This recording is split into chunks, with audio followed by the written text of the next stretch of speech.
Warahmatullahi wabarakatuh. Waalaikumsalam. Selamat siang Bapak Ibu guru di SD Negeri Cicatang ini. Yang terhormat kepada Bapak Kepala Sekolah, kemudian para Dewan Guru yang pada siang hari ini telah berkenan meluangkan waktunya untuk kegiatan diseminasi aksi nyata modul 1.4, yaitu merupakan implementasi budaya positif sekolah melalui keyakinan kelas di SD Negeri Cicatang Cibinong. Untuk selanjutnya kita akan membahas tentang implementasi budaya positif sekolah. Mana dalam modul ini ada beberapa poin. Yang pertama yaitu perubahan paradigma belajar, disiplin positif, motivasi perilaku manusia, kebutuhan dasar, posisi kontrol restitusi, keyakinan kelas, kemudian segitiga restitusi. Ya, yang pertama yaitu perubahan paradigma belajar, di mana perubahan paradigma stimulus respon. Untuk membangun budaya yang positif, sekolah perlu menyediakan lingkungan yang positif, aman, dan nyaman agar murid-murid mampu berpikir, bertindak, dan menciptakan dengan merdeka, mandiri, dan bertanggung jawab. Kemudian perubahan paradigma teori kontrol yaitu ilusi guru mengontrol murid, ilusi bahwa kritik dan membuat orang merasa bersalah dapat menguatkan karakter. Kemudian ilusi bahwa semua penguatan positif efektif dan bermanfaat. Lalu yang terakhir, ilusi bahwa orang dewasa memiliki hak untuk memaksa. Jadi memang benar, selama ini kita saya pribadi sebelum mempelajari perubahan paradigma belajar ini, di kelas itu saya memang fokus teacher center, di mana semua pembelajaran hanya berfokus pada saya, pada guru. Jadi tidak student center gitu ya Pak. Kemudian stimulus responnya adalah realitas kebutuhan kita sama. Teori kontrolnya realitas kebutuhan kita berbeda. Memang benar. Ternyata kita tidak bisa menyamaratakan anak didik kita di kelas. Ada yang kebutuhan. Awalnya saya pribadi menyamaratakan kebutuhan anak itu sama. Pada kenyataannya setelah saya mempelajari ini, realitas kebutuhan anak itu berbeda. Kemudian yang kedua, semua orang melihat hal yang sama. Semua orang memiliki gambaran berbeda. Dan yang ketiga, kita mencoba mengubah orang agar berpandangan sama dengan kita. Teori kontrolnya, kita berusaha memahami pandangan orang lain tentang dunia. Kemudian yang ketiga, perilaku buruk dilihat sebagai suatu kesalahan. Teori kontrolnya, semua perilaku memiliki tujuan. Terkadang kita melihat kesalahan itu suatu hal yang negatif, hal yang buruk dari anak. Terus orang lain bisa mengontrol saya. Teori kontrolnya hanya Anda yang bisa mengontrol diri sendiri, gitu ya. Dan saya bisa mengontrol orang lain. Teori kontrolnya Anda tidak bisa mengontrol orang lain. Kemudian pemaksaan ada pada saat bujukan. Teori kontrolnya kolaborasi dan konsensus menciptakan pilihan-pilihan baru. Dan yang terakhir, model berpikir menang kalah, kemudian model berpikir menang gitu. Itu teori kontrol yang ada di perubahan paradigma belajar. Kemudian yang kedua adalah disiplin positif, di mana makna disiplin positif yaitu ketika mendengar kata disiplin, apa yang terbayang di benak Bapak Ibu semua? Apakah disiplin itu sesuatu paksaan atau sebuah aturan? Ya betul. Disiplin itu adalah sebuah aturan. Kadang kata disiplin juga sering dihubungkan dengan hukuman, padahal itu sungguh berbeda, karena belajar tentang disiplin positif tidak harus dengan memberi hukuman. Justru itu adalah salah satu alternatif terakhir dan kalau perlu tidak digunakan sama sekali. Dalam budaya kita, makna kata disiplin dimaknai menjadi sesuatu yang dilakukan seseorang pada orang lain untuk mendapatkan kepatuhan. Kita cenderung menghubungkan kata disiplin dengan ketidaknyamanan. Kemudian, pemikiran Ki Hajar Dewantara sejalan dengan pandangan Dian Gosen menyatakan bahwa arti dari kata disiplin berasal dari bahasa Latin, yaitu disciplina, yang artinya belajar. Untuk menjadi seorang murid atau pengikut, seseorang harus paham betul alasan mengapa mereka mengikuti suatu aliran atau ajaran tertentu, sehingga motivasi yang terbangun adalah motivasi intrinsik bukan ekstrinsik.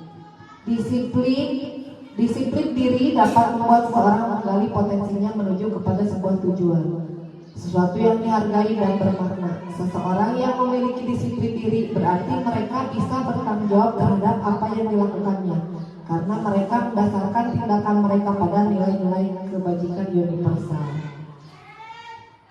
Kemudian yang ketiga, apakah yang dimaksud dengan motivasi?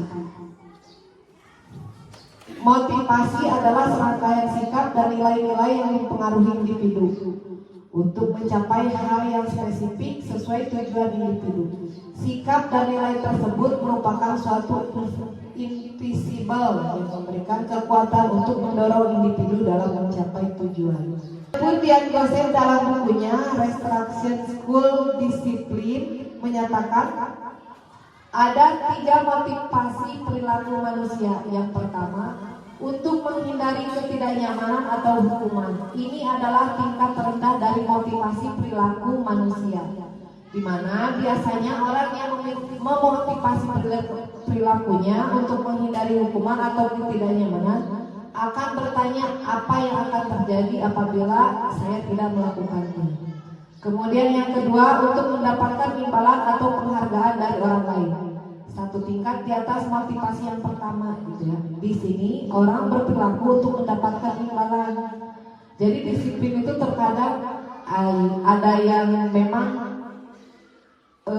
menginginkan imbalan, gitu ya. Ada yang kedua takut karena hukuman, dan yang ketiga mungkin ini untuk menjadi orang yang mereka inginkan dan menghargai diri sendiri dengan nilai-nilai yang mereka percaya, gitu. Kalau misalkan menurut Dian Gosen yang ketiga ini adalah disiplin itu yaitu untuk diri sendiri, gitu, untuk perubahan diri sendiri ke arah yang lebih baik, gitu ya.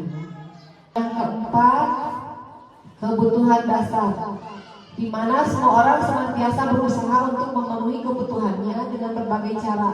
Bila mereka tidak bisa mendapatkan kebutuhannya dengan cara yang positif, mereka bisa melanggar peraturan atau melakukan hal-hal yang tidak sesuai dengan nilai-nilai kebajikan. Dan ini adalah 5 kebutuhan dasar manusia, di mana ada penguasaan, kebutuhan bertahan hidup, kasih sayang dan rasa diterima, kesenangan, juga kebebasan. Di mana penguasaan berhubungan dengan kekuatan untuk mencapai sesuatu, menjadi kompeten, menjadi terampil, diakui atas prestasi. Kemudian untuk kebutuhan bertahan hidup bersifat fisiologis untuk bertahan hidup, misalnya kesehatan, rumah, dan makanan. Dan untuk kasih sayang dan rasa diterima yaitu kebutuhan akan hubungan dan koneksi sosial. Kemudian untuk kesenangan, kebutuhan untuk mencapai kesenangan bermain dan tertawa. Dan yang terakhir yaitu kebebasan, di mana di dalamnya yaitu kebutuhan akan kemandirian, otonomi, memiliki pilihan dan mampu mengendalikan arah hidup seseorang. Nah itu, dan yang terakhir yaitu posisi kontrol restitusi. Ini adalah sebuah contoh ya Bapak Ibu, di mana ada sebuah contoh Tisa dan Hana dipanggil masuk ke ruangan Ibu Dewi, Kepala Sekolah SMA Makmur. Ibu Dewi baru saja mendapatkan pengaduan dari Bunda Tisa bahwa Hana menggunakan kata-kata kasar dan merendahkan Tisa di sosial media. Saya akan bertanya, bila Anda seorang kepala sekolah, penerapan disiplin apakah yang akan Anda lakukan untuk kasus Tisa dan Hana? Dan alasannya, saya minta kepada Pak Iwan, Pak KS Makalem, dan terus jadi Pak KS. Dia memang pertanyaan kayak, bila Anda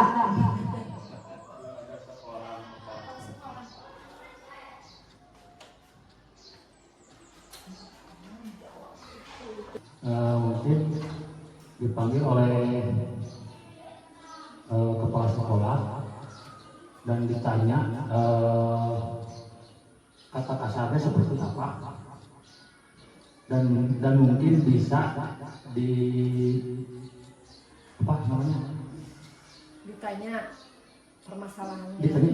ditanya permasalahannya seperti apa hingga kata-kata kasarnya keluar. Mungkin itu aja, Bu. Coba Bu Erni menambahkan.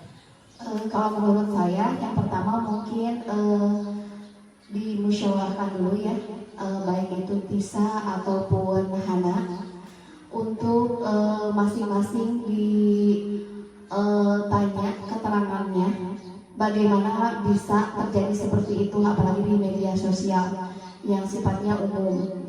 Terus ketika permasalahannya sudah ditemukan, kita memberikan pemahaman kepada keduanya bahwa mungkin tidak akan ada muncul permasalahan ketika permasalahan itu sendiri tidak dibuat. Jadi seperti itu mungkin.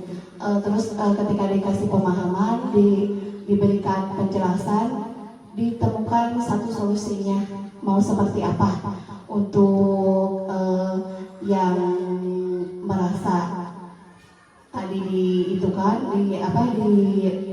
direndahkan ya dengan si pelakunya gitu. Baik, mau menambahkan? Mas, Ya baik, itu mungkin langkah-langkah yang akan ditempuh oleh Pak Iwan dan juga Bu Erni.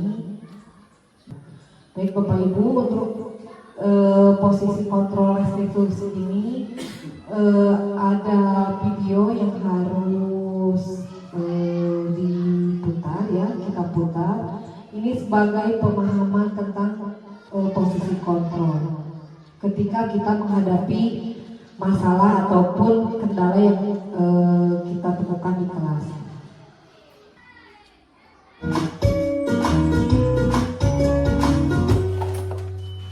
Salam bahagia Ibu dan Bapak guru hebat. Dalam penerapan disiplin positif restitusi, salah satu program yang dikembangkan adalah 5 posisi kontrol. 5 posisi kontrol dalam restitusi adalah proses perjalanan seorang pendidik agar dapat mengenali dirinya. Pada video kali ini, kita akan membahas tentang 5 posisi kontrol yang dikembangkan oleh Diane Goshen dan contoh penerapannya.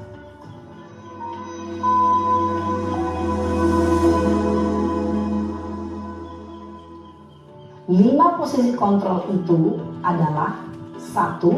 Posisi penghukum. 2. Posisi pembuat merasa bersalah. 3. Posisi teman. 4. Posisi pemantau atau monitor. Dan 5. Posisi manajer. Untuk lebih memahami kelima posisi tersebut, mari kita saksikan kasus Naren yang terlambat hadir 20 menit di sekolah dan melihat bagaimana kelima posisi kontrol dalam menghadapi masalah tersebut.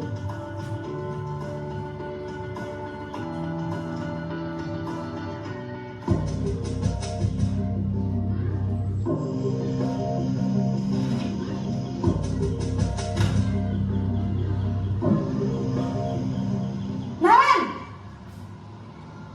sini kamu. Selamat pagi, Bu. Selalu terlambat. Kamu deh, pasti terlambat. Maaf, Bu. Saya Apa? Apa coba? Alasan kamu apa lagi? Kapan sih kamu tidak terlambat? Malas sekali ya kamu jadi anak. saya Dasar pemalas. Gak kapok-kapok sih kamu. Sudah berapa kali terlambat? Sana, kamu keliling lapangan basket 2 kali. Kenapa saya harus keliling lapangan basket, Bu? Kenapa? Kamu melawan ibu. Berani-beraninya jawab. Sudah terlambat, masih berani jawab pula. Sekarang, keliling lapangan basket 5 kali sekalian. Biar kapok. Cepat. Pergi sana ke lapangan basket. Posisi penghukum penghukum biasanya berbicara dengan nada tinggi, menghardik, menunjuk-nunjuk, menyakiti, dan menyindir. Hukuman bisa berupa fisik maupun psikis. Ibu dan bapak guru hebat.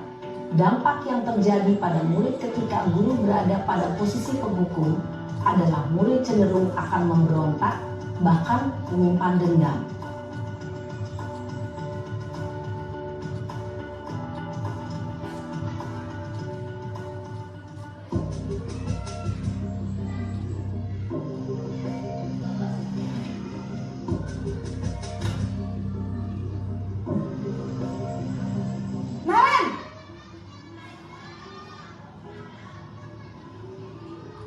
Selamat pagi, Bu.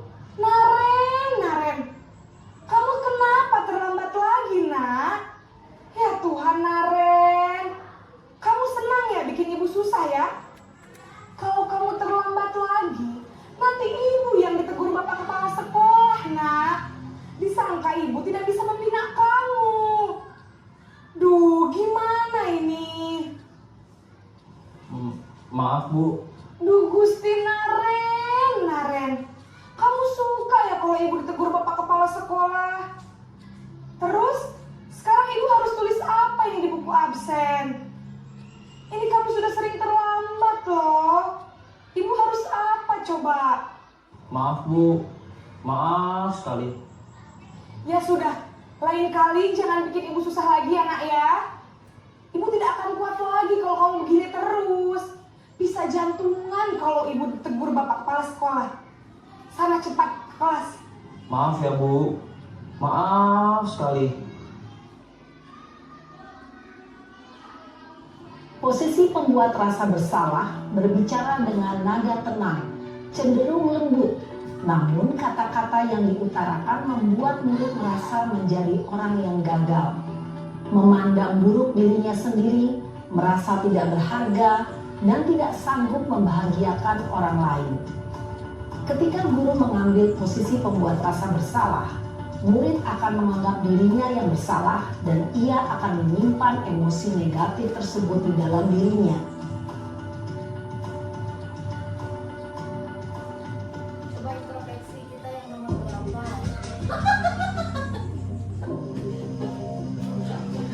Mulai. Oke, cari. Naren!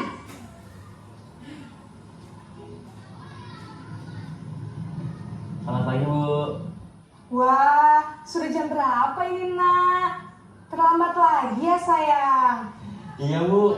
Habis ibu saya lupa bangunkan saya, Bu. Kamu malah menyalahkan ibu kamu. Kamu bukannya anak yang larinya paling kencang. Kok terlambat sih? Iya, Bu. Saya memang terlambat bangun tadi. Jadi, biarpun saya lari kencang, tetap gak kekejar, Bu. Ya sudah sana. Nanti lain kali larinya lebih kencang lagi ya. Biar gak terlambat lagi. Bikin seneng ibu. Demi ibu. Bisa kan? Bisa lah, Bu. Ya sudah sana masuk kelas. Ibu beresin urusan absen kamu. Kamu ini ada-ada saja. Dalam aksi teman, guru berbicara dengan nada suara ramah, akrab, cenderung bersenda gurau untuk menjaga suasana tetap santai. Murid akan merasa senang, aman, dan akrab dengan guru. Identitas yang tercipta adalah identitas sukses atau berhasil. Namun, perlu diingat, karena ini masih dorongan eksternal, maka ada faktor ketergantungan dari murid kepada orang tertentu. Di sini guru absennya, sehingga di lain waktu murid bisa berperilaku baik, namun hanya kepada orang-orang tertentu saja.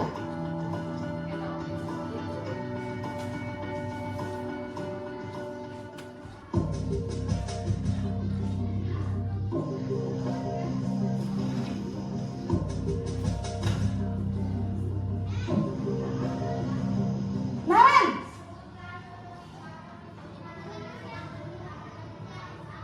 Selamat pagi, Bu. Naren, apa peraturan sekolah kita tentang jam berapa kita harus masuk sekolah, nak? Kita harus di sekolah jam 7, Bu. Iya betul, sekarang sudah jam 7.20. Naren sudah tahu konsekuensinya jika terlambat hadir. Paham, Bu. Saya harus tinggal kelas pas jam istirahat selama 20 menit. Iya benar, konsekuensinya demikian. Jadi nanti jam 9.30 pas istirahat, kamu harus tinggal di kelas, kerjakan tugas tambahan untuk ketertinggalan kamu, ya? Baik, Bu. Posisi pemantau mengandalkan penghitungan atau data untuk mengontrol murid. Guru mengarahkan murid berdasarkan peraturan dan konsekuensi. Seorang pemantau menunjukkan bahasa tubuh dan ekspresi wajah yang datar dan cenderung formal.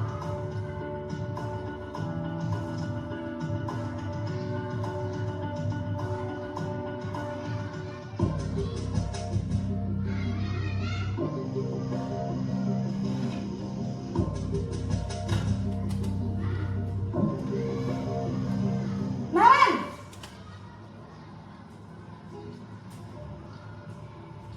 Selamat pagi, Bu. Selamat pagi Naren. Maaf, Bu. Saya terlambat. Iya, sekolah masuknya jam 7, sekarang sudah jam 7.20. Jadi sekarang bagaimana ini Naren? Maaf, Bu. Saya lupa setel alarm saya semalam. Baiklah, menurut kamu, keyakinan sekolah yang mana yang perlu kamu tingkatkan? Menghargai diri sendiri dan orang lain mungkin, ya, Bu. Setuju. Jadi, apakah Naren meyakini prinsip saling menghormati tersebut? Iya, Bu. Saya meyakininya. Apakah Naren bersedia memperbaiki masalah keterlambatan ini? Bersedia, Bu. Bagaimana kamu akan perbaiki masalah keterlambatan ini? Saya akan coba untuk tidak lupa menyetel alarm saya, Bu. Baik, kalau Naren lupa menyetel alarm di rumah, ada orang yang kira-kira bisa bantu mengingatkan tidak? Ada, Bu. Kakak saya, Kak Emma. Ada lagi selain Kak Emma? Selain Kak Emma, ada ibu saya. Baik, jadi yang mengingatkan Naren adalah Kak Emma dan ibu kamu ya? Kira-kira akan mulai setel alarm kapan nih Naren? Setelah pulang sekolah, akan segera saya lakukan. Baik, jadi Naren akan setel alarm untuk bangun besok pagi dan akan diingatkan oleh kakak dan ibunda Naren ya. Ada lagi yang mungkin perlu dilakukan Naren agar tidak terlambat bangun lagi? Tidak ada, Bu. Baik Naren, terima kasih untuk kerjasama kamu. Sekarang kamu perlu kembali ke kelas untuk belajar. Baik, Bu. Terima kasih. Posisi manajer adalah posisi kontrol yang disarankan untuk membimbing murid memiliki sikap disiplin yang positif, yaitu murid yang mandiri, bertanggung jawab, dan dapat memecahkan masalah. Tujuan dari posisi ini adalah agar murid dapat berefleksi atas tindakannya. Guru akan dengan tulus memberikan pertanyaan-pertanyaan bermakna, sehingga membuat murid dapat belajar dari kesalahannya dan mencari sebuah solusi untuk menyelesaikannya. Ibu dan bapak guru hebat, setelah mengamati adegan kelima posisi kontrol tadi, kira-kira posisi mana yang paling ideal? Posisi mana yang dapat menunjang motivasi intrinsik murid? Ya, tentu posisi manajer. Posisi ini memang posisi ideal yang ingin dituju setiap pendidik. Pada posisi inilah, guru dapat menerapkan disiplin positif yang berpihak pada murid, yang memerdekakan murid. Perjalanan seorang pendidik tentunya tidak mudah untuk sampai pada posisi seorang manajer. Namun, tujuan kita pasti, yaitu menciptakan murid-murid yang mandiri, merdeka, dan bertanggung jawab. Semoga penggambaran 5 posisi kontrol yang telah diperlihatkan ini dapat menjadi ajang refleksi bagi kita semua, agar dapat terus mengasah dan menerapkan disiplin positif yang memerdekakan murid. Mari terus berlatih dan bersemangat. Selamat menerapkan. Salam dan bahagia Ibu dan Bapak guru hebat.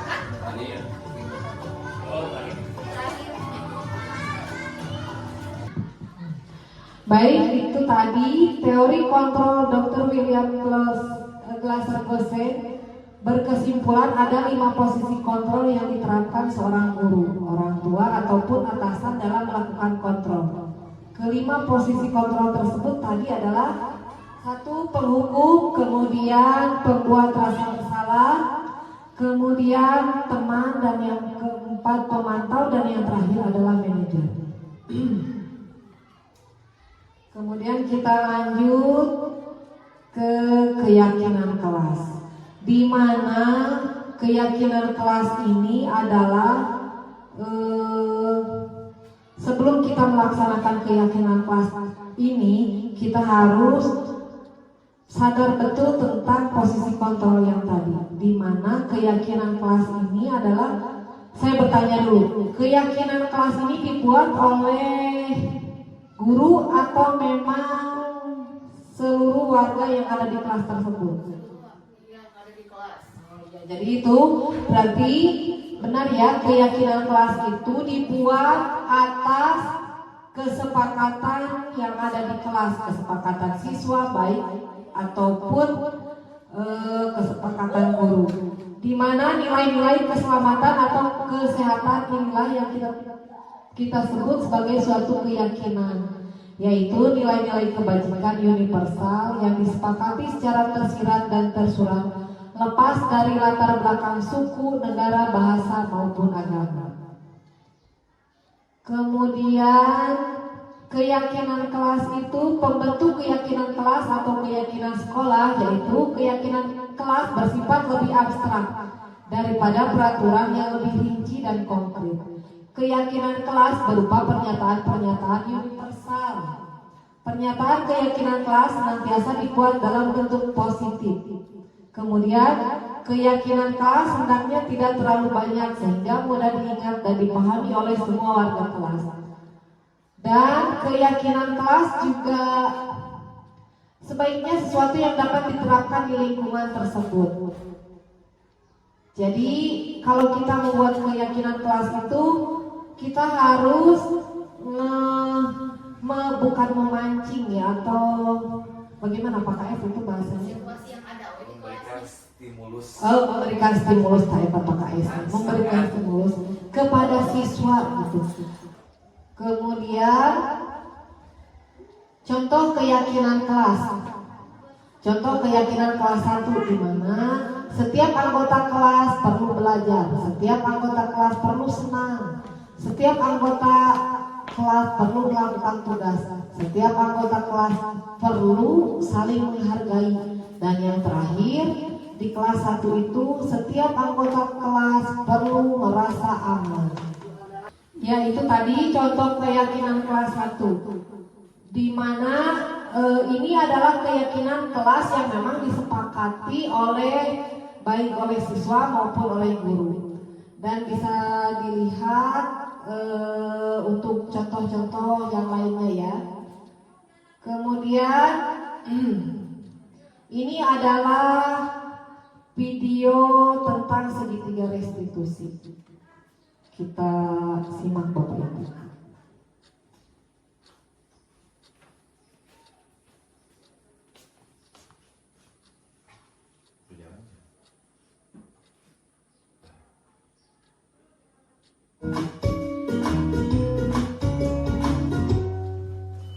Salam dan bahagia Ibu dan Bapak guru hebat.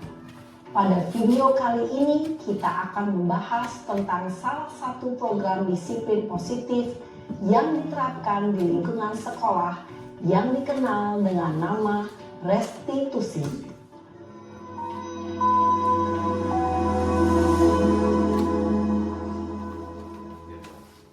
Restitusi dikembangkan oleh pakar pendidikan Diane Gosling, berlandaskan pada teori kontrol Dr. William Glasser. Segitiga restitusi adalah suatu proses dialog yang dijalankan oleh guru atau orang tua agar dapat menghasilkan murid yang mandiri dan bertanggung jawab. Pada saat guru di posisi manajer, aspek yang dikembangkan pada murid adalah motivasi intrinsik, sehingga penanaman nilai-nilai kebajikan dapat tumbuh dan berkembang menjadi suatu kebiasaan positif yang akhirnya membentuk karakter murid. Proses dialog ini terdiri dari 3 langkah yang digambarkan pada ketiga sisi pada segitiga restitusi. Sisi pertama adalah menstabilkan identitas. Sisi yang kedua adalah validasi tindakan yang salah. Dan sisi yang ketiga adalah menanyakan keyakinan. Ibu dan Bapak guru, berikut ini akan ditunjukkan bagaimana seorang guru berada dalam posisi manajer menggunakan penerapan segitiga restitusi.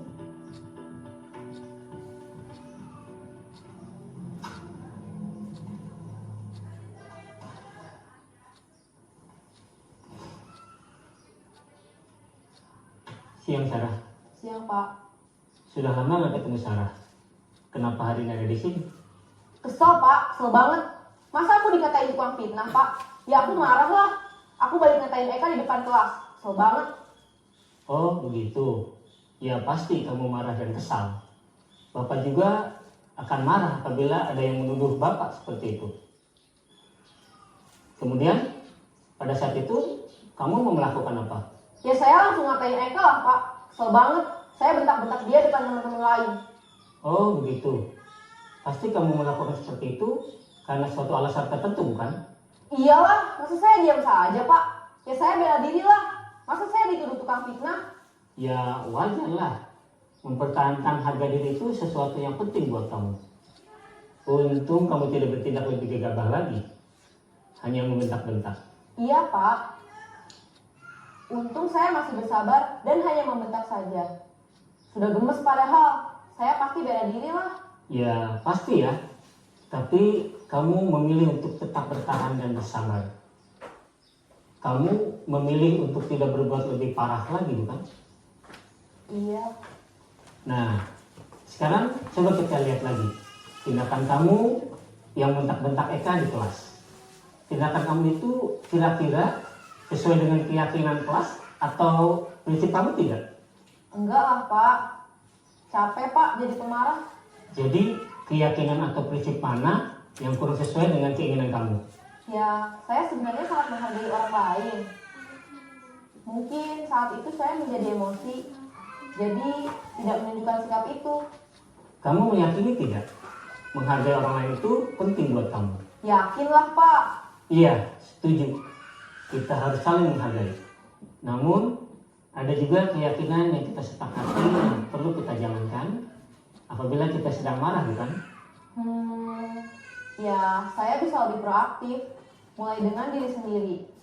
Saya bisa jadi lebih bersabar, mengambil waktu jeda untuk berpikir mau apa selanjutnya. Kira-kira kamu bersedia memperbaiki masalah ini tidak? Bersedia Pak. Kalau kamu memperbaiki masalah ini, kamu akan menjadi orang seperti apa? Saya akan menjadi orang yang bertanggung jawab kali ya Pak. Dan senantiasa proaktif. Iya. Menurut kamu, bagaimana rasanya menjadi orang seperti itu? Ya nyaman lah, bangga bisa bersabar dan menahan diri. Baiklah kalau begitu. Yuk kita pikirkan bagaimana memperbaiki masalah ini.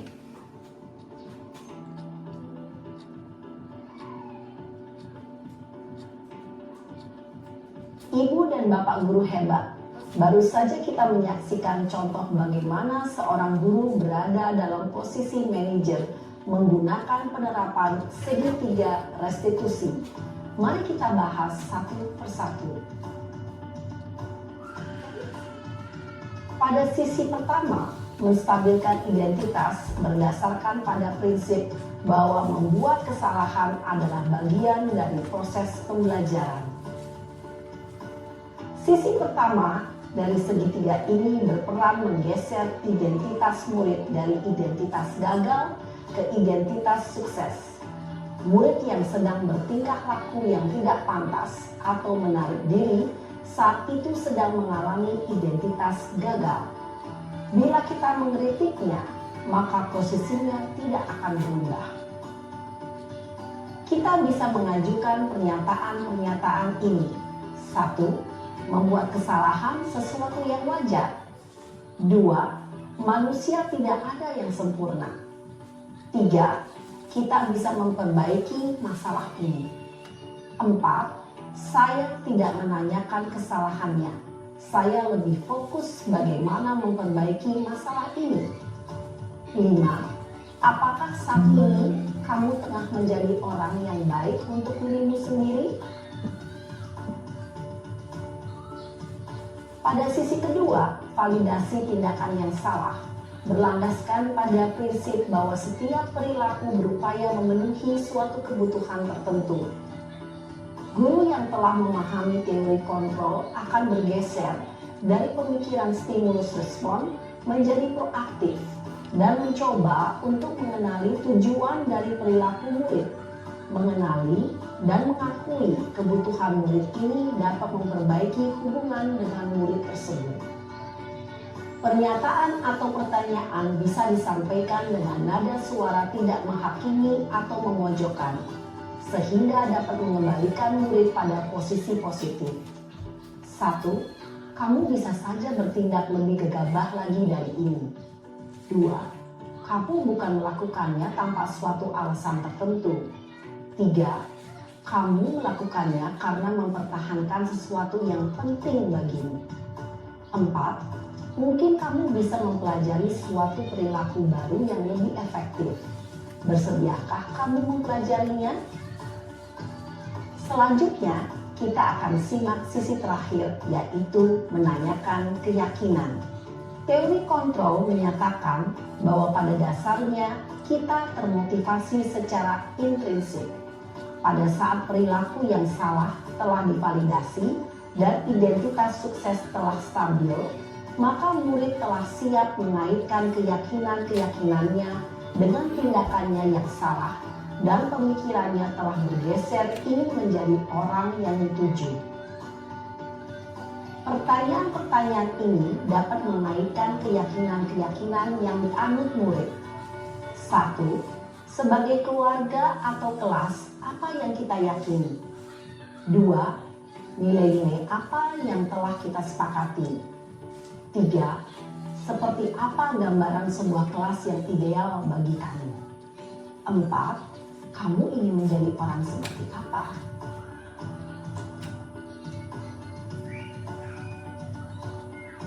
Dalam menerapkan segitiga restitusi, perlu diperhatikan beberapa hal, yaitu 1. Perilaku yang salah perlu dikaitkan dengan nilai-nilai atau keyakinan-keyakinan yang telah disepakati atau dituju. 2. Kesediaan orang yang melakukan kesalahan untuk memperbaiki masalah. 3.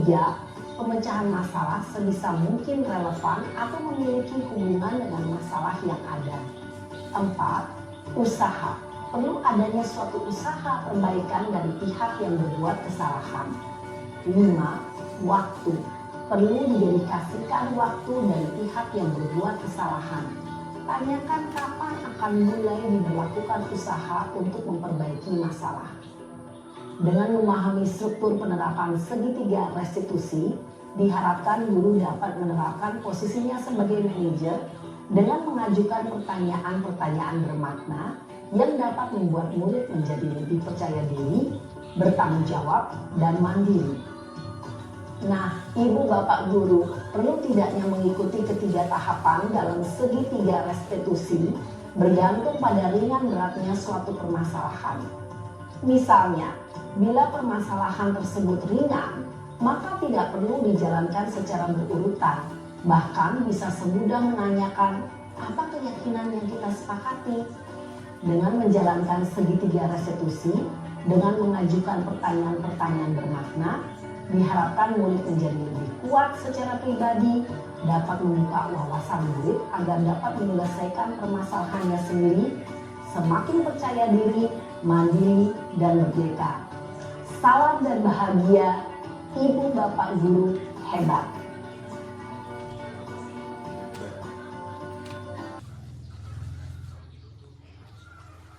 Baik Bapak Ibu, setelah melihat video tersebut, silakan Anda melihat bagan berikut tentang 3 sisi dari segitiga restitusi, di mana proses 3 tahapan tersebut didasarkan pada prinsip-prinsip utama dari teori kontrol, yaitu yang pertama, menstabilkan identitas atau stabilizer the identitas, kemudian Teori kontrolnya kita semua akan melakukan hal terbaik yang bisa kita lakukan. Yang kedua, validasi tindakan yang salah, validate the misbehavior. Semua perilaku memiliki alasan. Itu untuk teori kontrolnya. Dan yang terakhir, menanyakan keyakinan, yaitu seek the belief, di mana teori kontrolnya yaitu kita semua memiliki motivasi internal. Itu ya Bapak Ibu. Kemudian dalam segitiga restitusi juga, ini adalah pemaparannya, di mana restitusi adalah proses menciptakan kondisi bagi murid untuk memperbaiki kesalahan mereka, sehingga mereka bisa kembali pada kelompok mereka dengan karakter yang lebih kuat. Gitu ya Bapak Ibu. Kemudian ada ciri-cirinya, yaitu bukan untuk menebus kesalahan, namun untuk belajar dari kesalahan. Jadi ketika kita mendapati anak didik kita yang memang melakukan sebuah kesalahan gitu ya, itu adalah kita tidak balik lagi ke awal, kita tidak sebagai penghukum, tetapi kita harus menerapkan restitusi ini. Dilihat dari permasalahannya, apakah harus melakukan restitusi atau tidak, gitu ya Bapak Ibu.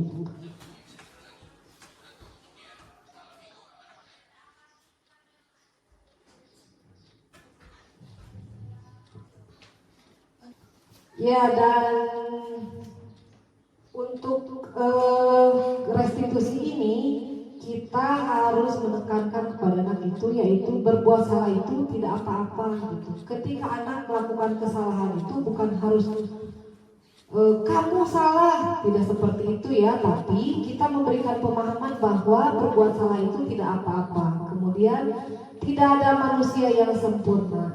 Lalu saya juga pernah melakukan kesalahan seperti itu, di mana ketika anak melakukan kesalahan, kita harus memberikan motivasi yang ada dalam diri kita bahwa dulu ibu, seperti contoh ketika ada anak yang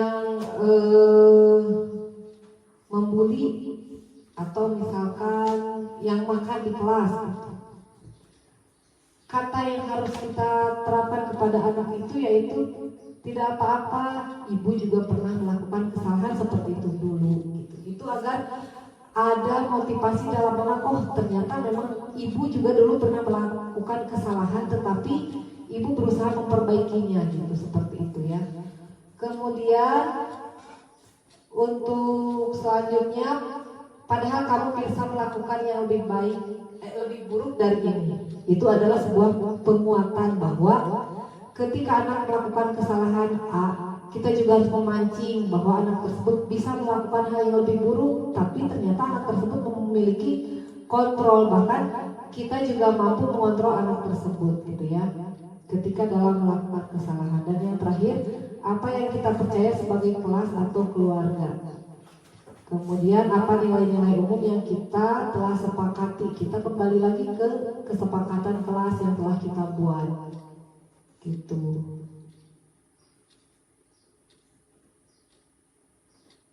Terima kasih atas kesempatannya yang diberikan oleh Ibu Neti sebagai guru yang sedang melaksanakan pelatihan atau pendidikan guru penggerak. Pada dasarnya selama ini kita sudah salah kaprah dalam melaksanakan pembelajaran terutama di kelas, bahwa yang pertama bahwa kita ini adalah sebagai pusat perhatian siswa, padahal itu salah. Seharusnya siswalah yang harus menjadi pusat perhatian kita. Yang kedua, dalam kesepakatan kelas itu betul yang dijelaskan tadi, seharusnya kesepakatan kelas ini adalah berdasarkan kesepakatan bersama antara peserta didik dan guru, sehingga bisa dilaksanakan bersama dan konsekuensinya bisa dilaksanakan secara bersama juga, sehingga anak itu tahu, oh saya salah, kalau saya salah harus begini. Yang berikutnya tentang segitiga restitusi. Nah ini tentang segitiga ini masih perlu pemahaman, karena kita lebih banyak menjudge bahwa anak inilah yang salah. Seharusnya kita harus melihat akar permasalahan dan menggali potensi anak itu sejauh mana. Mungkin itu refleksi dari saya. Terima kasih, mudah-mudahan tetap sukses dan tetap sehat. Assalamualaikum warahmatullahi wabarakatuh. Ya, terima kasih. Itu tadi yaitu proses diseminasi modul 1.4 yang telah saya laksanakan. Untuk penghujung acara ini saya mengaturkan banyak-banyak terima kasih kepada Bapak Ibu guru yang telah sudi dan rela meluangkan waktunya di sela-sela kegiatan hari ini. Kemudian juga kepada Bapak KF, terima kasih atas masukan juga sarannya. Terima kasih. Assalamualaikum warahmatullahi wabarakatuh. Assalamualaikum. Waalaikumsalam.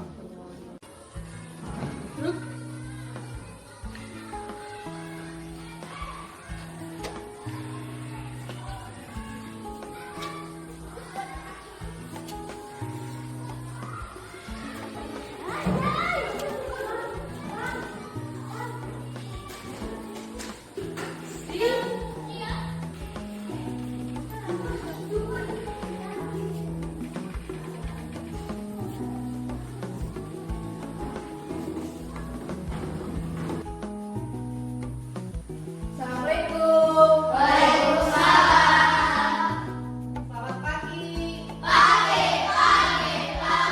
Luar biasa. Mari melihat buka giginya.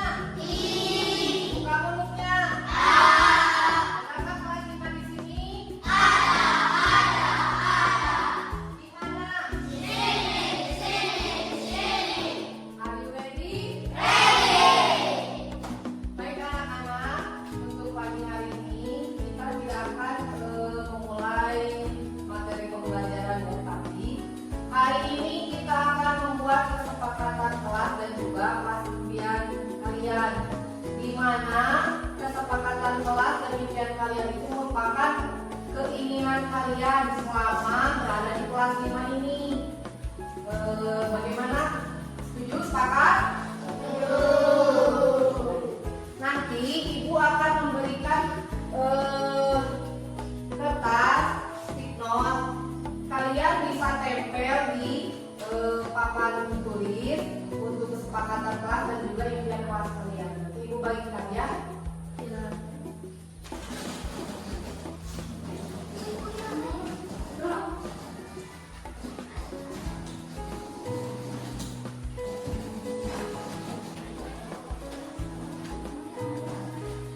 Baik, ibu nanti akan bagikan kertas ini. Kalian bisa yang pertama dulu ya. Kalian memimpikan kelas seperti apa di kelas.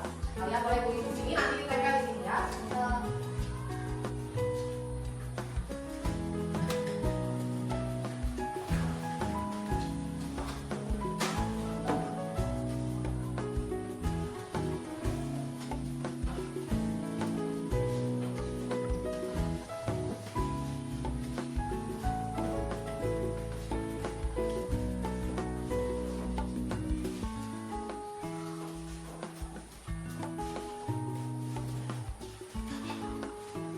Ya, kita fokus ke kelas impian. Kalian bisa tuliskan di sana.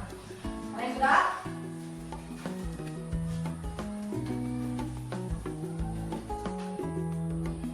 Kalian sudah? Kalau ada yang sudah bisa ditempel ke sini dulu. Kelas impian dulu.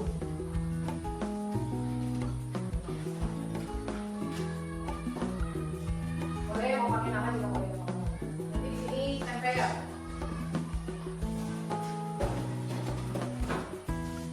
Yo, yang sudah tempelkan di sini.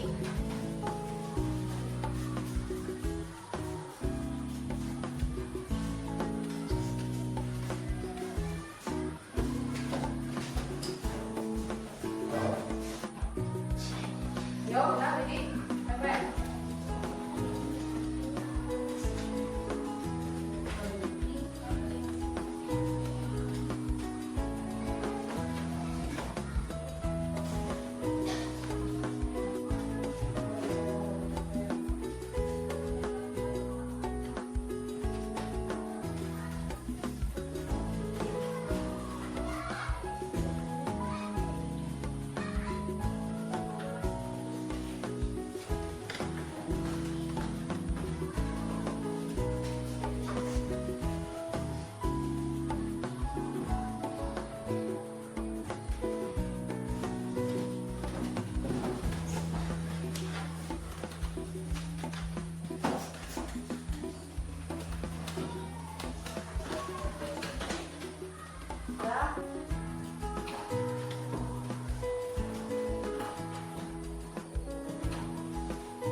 Ya semua tahu ya, biar teman-teman tahu. Jadi kelas impian yang teman-teman ingin apa namanya, yang diinginkan di kelas ini, jadi semua tahu.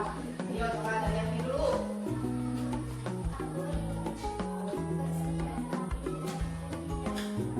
Ya terus itu perwakilan dari laki-laki ya, kalau yang dari perempuan coba baca yang mana aja boleh.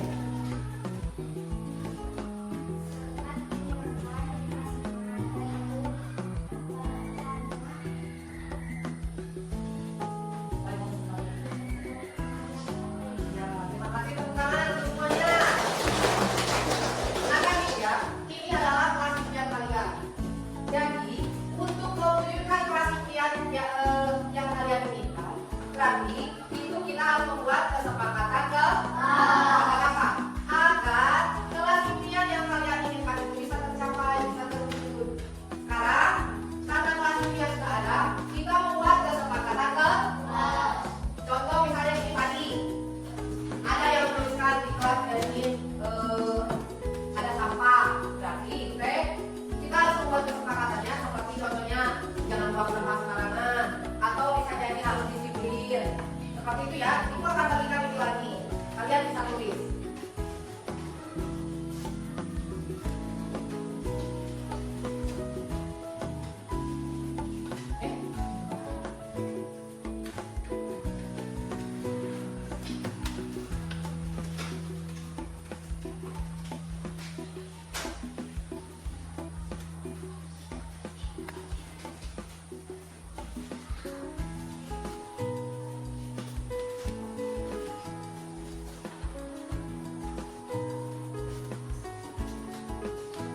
Nah, kalau yang sudah boleh ditempel.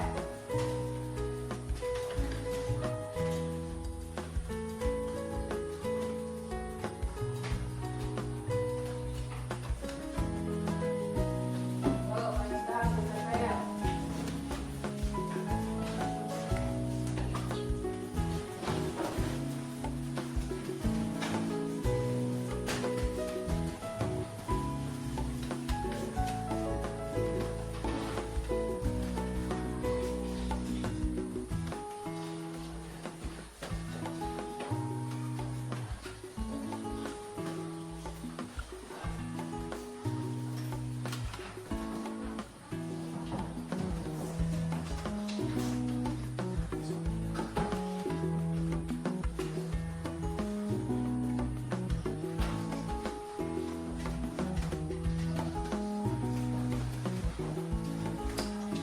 Sudah? Sekarang ibu minta berikut.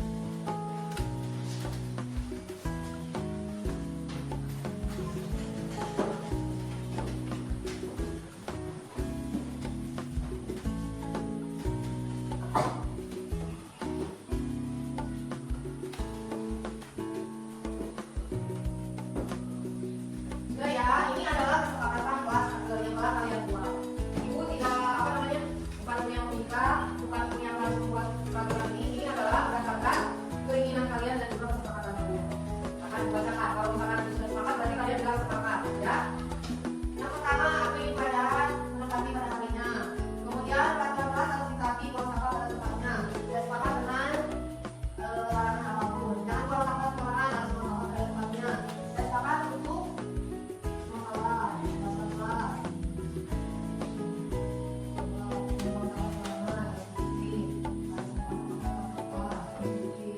Ya, tunggu jadi kesepakatan kelas